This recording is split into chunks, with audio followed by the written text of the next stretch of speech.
de ces résultats du second tour des élections municipales en France. Pierre Marlet, correspondant de la RTBF à Paris, nous a rejoint sur ce plateau. Bonjour Pierre, merci d'être avec nous. Alors on vient de le voir, ce second tour a été marqué par une abstention record, près de 60%. Est-ce qu'on peut parler d'un vote sanction pour le gouvernement ? En tout cas, ça montre que la démocratie est en panne.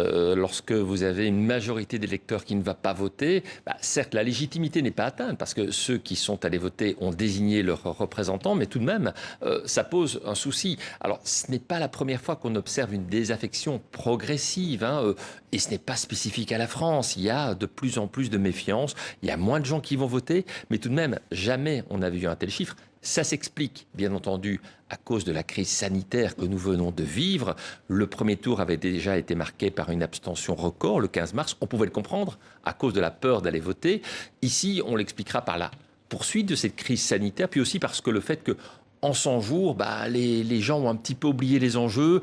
On est à l'aube de l'été, ils ont déjà la tête ailleurs, les problèmes d'emploi, les vacances, bref, ce n'était pas une séquence très favorable pour une participation.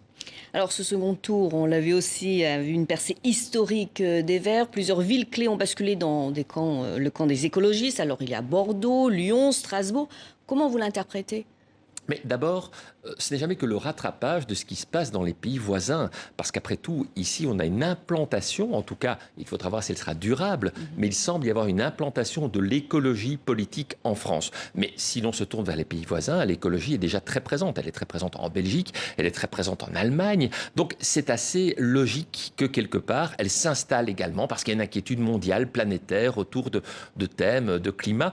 On observera aussi que cette implantation écologique n'est pas uniforme, c'est-à-dire qu'elle vise tout le territoire français, mais spécifiquement les villes et surtout les grandes villes, beaucoup moins les campagnes. C'est une des difficultés d'avoir peut-être une préoccupation écologique qui n'est pas la même selon que l'on habite en ville ou en campagne.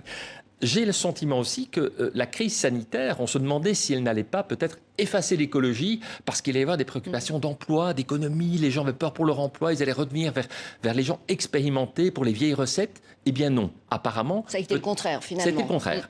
En fait, c'est la confirmation du premier tour, comme si rien ne s'était passé. Peut-être même que cette crise sanitaire a accru certaines préoccupations écologiques parce que les gens ont vu des villes sans voiture, tout à fait différentes. Ça les a fait aussi réfléchir sur la ville dans laquelle ils vivaient. Oui, Lyon, par exemple, très grande ville. Voilà, très grande ville, Lyon, Bordeaux, etc. Donc peut-être ce côté un petit peu trop trépidant. Vrai, il y a une réflexion, à mon avis, globale, et je pense que le président Macron va devoir prendre en compte cette préoccupation globale sur l'urgence écologique qui vient en plus de l'urgence économique.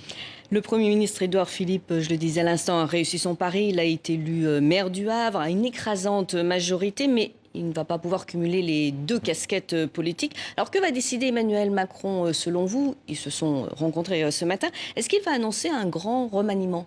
C'est la grande inconnue et c'est un petit peu la quadrature du cercle. Parce que d'un côté, c'est quand même embêtant de limoger un Premier ministre qui est plus populaire que vous et qui surtout est une des seules victoires de la majorité présidentielle. Édouard Philippe l'emporte confortablement au Havre. Certes face à un communiste donc très marqué à gauche, mais tout de même, alors que le parti d'Emmanuel Macron, La République En Marche, n'a connu que des échecs, y compris d'ailleurs face aux écologistes. Souvent, La République En Marche était alliée à la droite dans les grandes villes pour faire barrage aux écologistes. Ça a complètement raté. Donc, c'est quand même un peu difficile. Pour autant, Édouard Philippe n'incarne pas véritablement l'écologie. Il est d'ailleurs assez réticent sur certains thèmes écologiques qui ont été mis en avant. Donc, c'est un petit peu compliqué. S'il ne change rien, on dira, vous voyez, rien n'a changé. Édouard Philippe reste en place.